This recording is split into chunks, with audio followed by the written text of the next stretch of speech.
actually a small booklet.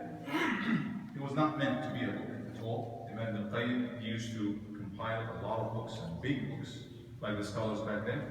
And when he's taking rest every now and then, if an idea crosses his mind, he would just write a note on the side. And later on, one of his students, maybe later, they got these notes together and they put them in this book of al-Fawaid. So you see various pearls and thoughts and ideas here and there. This is one of them.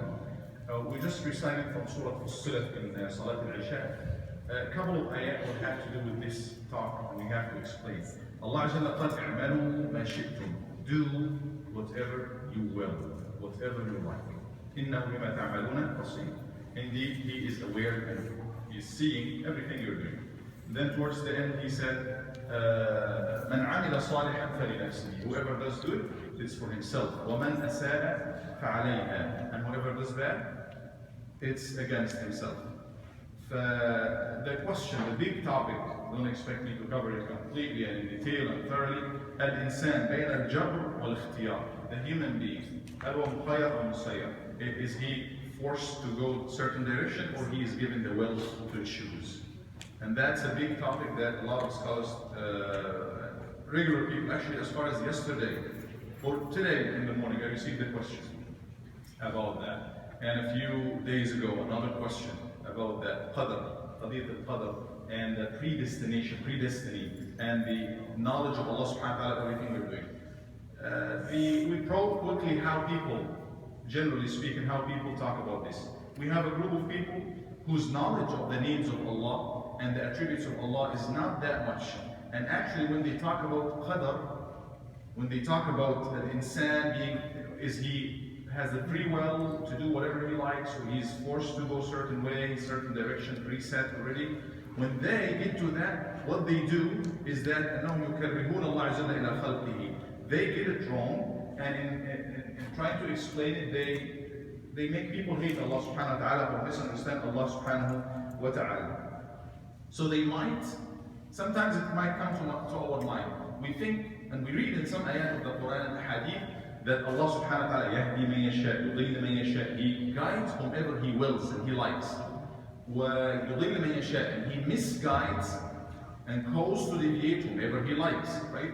We have so many ahadith and ayat to that effect that if we do not understand them the right way, it's like that group of people will take it this way, that Allah will, as if Allah Azza wa Jalla will take somebody from al-mihrab ila al-maqul. He can easily, and what he will do. He will take somebody from being here in the mihrab of the masjid, praying in the masjid, all the way to the opposite, being away from Allah subhanahu wa ta'ala, maybe drinking, doing ma'asi, whatever. And min al-tawheed al-misbah, and he gives some example as if, Allah will take him from that good of a person to make him that bad of a person, and they will quote all of these ahadith, أَفَأَمِنُوا مَكْرَ اللَّهِ. Do they really feel secure against the makr, or the plotting, or the planning of Allah subhanahu wa ta'ala? Planning is better. وَعَلَمْ أَنَّ اللَّهَ يَحُولُ بَيْنَ الْمَرْءِ وَقَلْبِهِ. You have to know that Allah is there to, between the man and his heart, meaning that it is Him subhanahu wa ta'ala,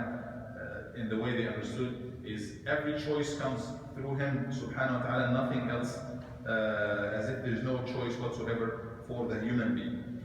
And they will also quote that Iblis was there, the devil. He was one of the best. He was actually worshipping Allah subhanahu wa ta'ala. Was the angels. And what happened to him is he went to the opposite, the ultimate opposite. So that's what can happen to anybody. Knowing that, if you know, not talking about Allah subhanahu wa ta'ala, if you know that your teacher, for example, if you're teaching a little student and you're telling him, your teacher, if you do good and you study and you get good grades and everything, he can punish you, and he can give you bad grades, and if you do bad, actually he has the power, he may give you full grade if you do bad and do not turn the homework in time. What do you think the image of the teacher is going to be in the mind of that student? No trust, because everything is his hand, he can do whatever he wants. You lose trust for that person, right? Or the people with the government. Government, they have the power. They can come and take all of us and put us in prison. They can do that. They can release, they can let some people, and that happens in other areas of the world. the al-fasada, the corrupt people, they actually can appoint them as ministers and leaders. That happens regardless of the details of these.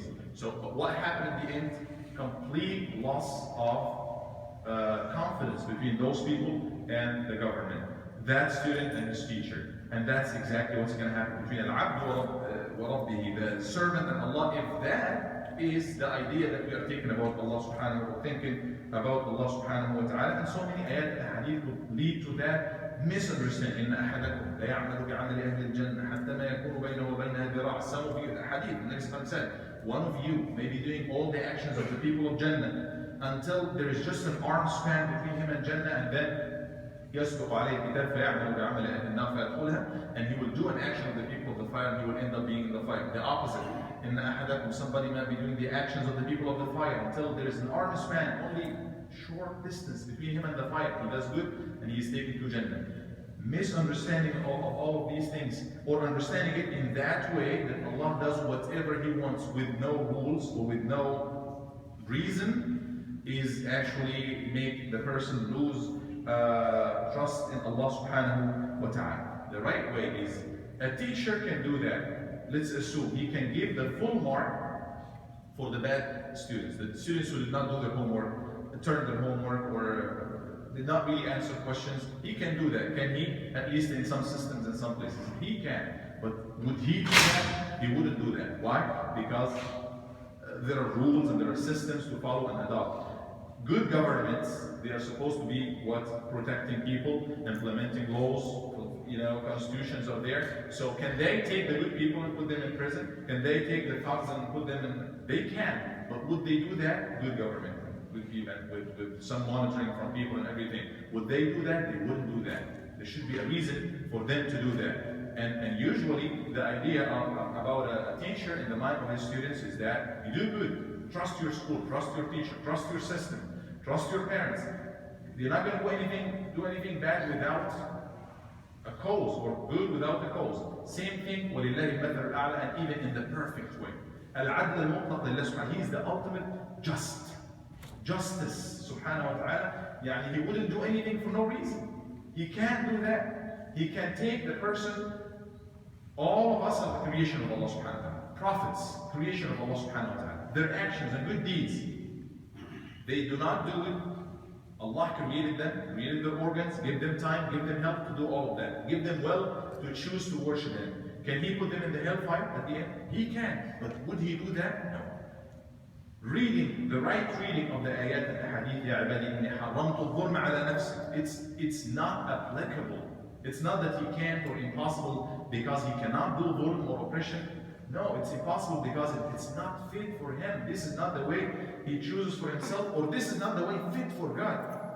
So, you do good, يعني لا يخاف لدي المرسل. When you do good, do not fear Allah subhanahu. Those who do good, Allah will give them, confidence and give them more. ألا إن أولياء الله لا خوف عليهم. Those who are أولياء Allah. Those الذين آمنوا وكانوا يتقون. Those who believe and do good deeds. There is no fear for them. Allah will give them amnesty and safety in their heart in here, in this life, and Allah subhanahu wa ta'ala at the time of death and after death and in the day of judgment. So the right way of understanding all of these things is Adlullah tabarak wa ta'ala. Did He create the choice and the will? He created the choice and the will of people, and He removed anything from their way, anything to hinder them from their way. He sent the messengers and the books, and He warned us against our enemies. He said Shaitan is there. He did everything possible, and He still guides people. But the way He says it is, if you choose, even though He showed you all the good ways, if you still choose to go the wrong way, then بل طبع الله عليها بكفرهم. The people who decided to go wrong and they disbelieve in Him and they continue to do these actions, what do you expect them to get at the end? Then Allah will seal in their heart. Because of what? Because He likes to do that? No, بكفرهم. Because of the actions. Because they choose to go this way, and that's the end for it. Little before I close, and we're going to talk more about this inshallah. Knowledge of Allah. If Allah knows ahead of time, He knows who amongst us is going to end up, inshallah, all of us ending up in Jannah, bi'idhnillah. But He knows all the creation, who is going to go to Jannah, who is going to go to fire. But He created us and He puts us in here. What is the Okay, little example I thought of. We know what happened in the 60s for John Kennedy, right? In Dallas. Now we have it in video and we can go in slow motion and we know what time exactly this is going to happen, right? We know it. It's because it's past for us. This is how we come. We don't know the future. This is just a partial example. We know it happened and we watch it. And many of us, some of us, or many of us, they were alive back then, and maybe even some were in Dallas back then. What would you do with that knowledge if you go back? Let's assume we have time machine and you go back right now. What would you do about that? What would you do? Knowing ahead of time that this is going to happen. And you don't want it to happen. We assume all of us are good people and we don't want this to happen. What would you do? Protect him, do nothing. Stop what already happened. No, you go to the White House and talk to them, maybe they will call you names and stuff, but at least you will do something. So you do nothing. And you know it's gonna happen, maybe you can show them so you will warn them somehow, right? You will try to warn. Or let's not talk about this, maybe, I don't know, something had happened to you and now you know it. If I go back in time, I will do it differently, right? So if you go back, you would warn him, you would take some precautions, but isn't this exactly what Allah subhanahu wa ta'ala did? He did, he made it so clear. This is the right way. And he explained to us in the Quran, if you do this, it will lead to that. He sent the messengers and he gave us the books. Everything is clear and he's warning us, حتى لا يكون لئلا يكون للناس على الله حجة, so that nobody will have any claim or any proof against Allah subhanahu wa ta'ala. But you know, but you do not know. Maybe you would have assumed that you were going to Jannah and do the action of Jannah, and then you will be with the people of Jannah. But why will you end up being in Jannah? Yes, because of fadl Allah subhanahu wa ta'ala, but maybe because of your action. You qualify for the fadl, the grace of Allah, because you did that. You did the action of the people of Jannah. And why, if somebody ends up being in the hellfire, it's not because Allah wants him and likes him to be there. Actually, when Allah subhanahu wa ta'ala puts everything clear in front of those ظالمين, they will قالوا يا ويلنا قد كنا في غفلة من إنا كنا بل كنا ظالمين. All of these people, when they get the free trial with Allah subhanahu wa ta'ala, they wouldn't say any of that. They wouldn't say, but you know, ahead of time, but this and that. They would try to play some games first. No, you know what, we need some witnesses from ourselves, but they end up at the end, when all the hujjaj, the proofs, Allah subhanahu wa ta'ala, and evidence is there against them, they will say, إِنَّا كُنَّا ظَالِمِينَ بَلْ كُنَّا ظَالِمِينَ, we were the wrongdoers. And then the final trick they will play is, can you please take us back, give us another chance, maybe you can take us back to life and we can do better in life, but it's too late. We can talk more inshallah about this next time.